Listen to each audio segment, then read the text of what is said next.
સાપર ગામના સર્વે ગ્રામજનો અને દેશવાસીઓને 79મી સ્વતંત્ર પર્વની ખૂબ ખૂબ શુભેચ્છાઓ।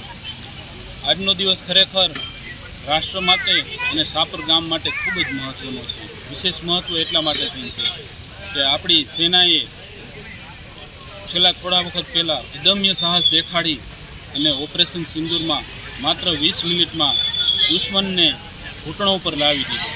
ખરેખર ત્યાર પછી સ્વતંત્ર પર્વની પહેલી ઉજવણી થતી હોય ત્યારે આપણા સર્વેના હૈયામાં ખૂબ ઉમંગ હોય। એવું જ એ કાર્યને બિરદાવવા માટેથી અને સાપર ગામ જે રીતના વિશ્વ પ્રસિદ્ધ છે એ રીતના એને પણ પ્રતિપાદિત થાય એટલા માટે થઈને સાપર ગ્રામ પંચાયત દ્વારા તળાવના અમૃત સરોવરના કાંઠે 110 ફૂટ ઊંચો ત્રિરંગા રાષ્ટ્રધ્વજને આજે ફરકાવવામાં આવ્યો છે, જે કાયમ માટે ખુલ્લો રહેશે અને સાપર ગામની ચારો દિશા અને રાષ્ટ્રપતિએ પોતાની પ્રતિબદ્ધતાનું સર્વેને અનુમોદન કરશે। જય હિન્દ, જય ભારત, જય હિન્દ।